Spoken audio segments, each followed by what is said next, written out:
Sabe aquele friozinho na barriga antes de postar uma foto, naquela expectativa pelos likes? Ou aquela vez que a gente pensou duas vezes antes de dar uma opinião, com medo do que iam pensar? Pois é, esse sentimento, a tal da necessidade de aprovação, é o que a gente vai desvendar hoje. Vamos tentar entender por que a opinião dos outros tem um peso tão grande na nossa vida e como isso acaba moldando quem a gente é. É uma coisa que, no fundo, todo mundo sente de um jeito ou de outro, né? A ansiedade na hora de publicar alguma coisa, a dificuldade de dizer não, a busca constante por um elogio. A boa notícia é que a psicologia tem umas respostas bem interessantes, até surpreendentes, sobre de onde vem tudo isso. Bom, para a gente entender isso direitinho, nosso papo vai seguir por aqui. Primeiro, a gente vai ver por que esse desejo é tão universal. Depois, de onde ele vem, sabe? As origens. Aí, vamos passar pelas lentes da psicologia, ver os sinais de alerta para ficar de olho e, claro, o mais importante, como achar um equilíbrio saudável nisso tudo. Então vamos lá, começando pelo básico. Afinal, o que é essa tal necessidade de aprovação? Olha, em termos bem simples, é o desejo de ser aceito, de ser valorizado pelas outras pessoas. E é super importante deixar isso claro. Sentir isso é normal, completamente normal. Nós somos seres sociais, a gente precisa de conexão. O problema não está no desejo em si. O problema começa quando ele vira outra coisa.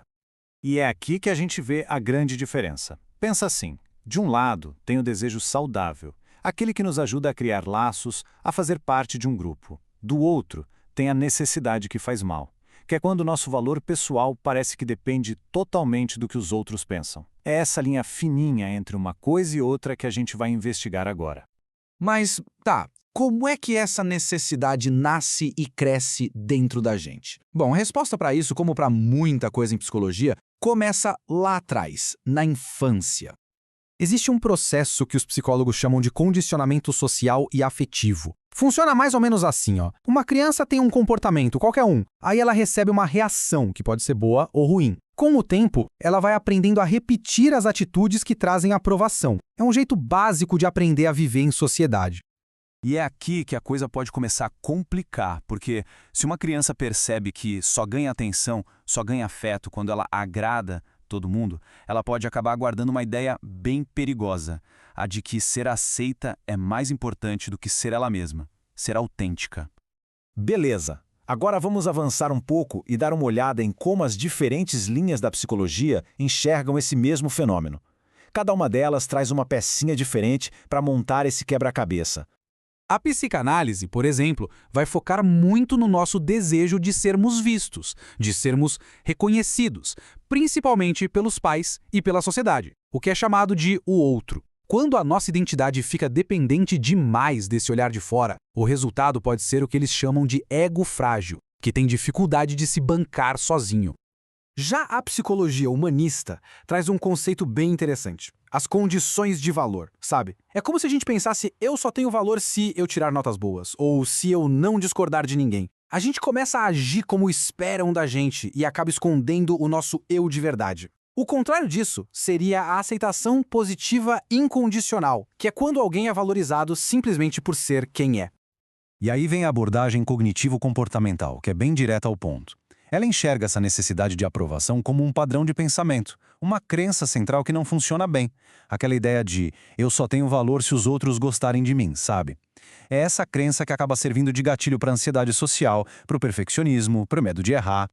Certo? Já passamos pela teoria. Mas e na prática? Como isso aparece no dia a dia? Quando é que um desejo que é natural passa da conta e vira uma dependência que faz mal? Vamos ver se alguma dessas situações soa familiar. Guardar uma opinião para si só para não criar confusão? Sentir uma culpa gigante quando alguém discorda? Precisar de elogio toda hora para se sentir validado? Ter um medo que paralisa de ser rejeitado? Ou quem sabe não conseguir decidir nada sem antes pedir a opinião de um monte de gente? Pois é, esses são os sinais de alerta.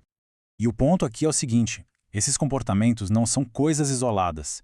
Quando eles aparecem juntos, geralmente apontam para questões mais fundas, como a autoestima que está meio abalada, uma dependência emocional muito grande da validação que vem de fora. Ok, então, identificamos o problema. E agora, o que fazer? A parte boa é que a psicologia não aponta só o problema. Ela também mostra caminhos práticos para a gente recuperar a autonomia e encontrar um equilíbrio. Esse caminho para o equilíbrio pode ser pensado em 4 passos bem importantes. O primeiro é o autoconhecimento, que é olhar para dentro e entender de onde vem essa necessidade. O segundo é a autovalidação, que é aprender a reconhecer o próprio valor sem precisar que alguém de fora diga isso. Terceiro passo, criar limites saudáveis, sacar que uma discordância não significa rejeição. E por último, a psicoterapia, que pode ser um espaço super seguro e potente para fortalecer essa caminhada.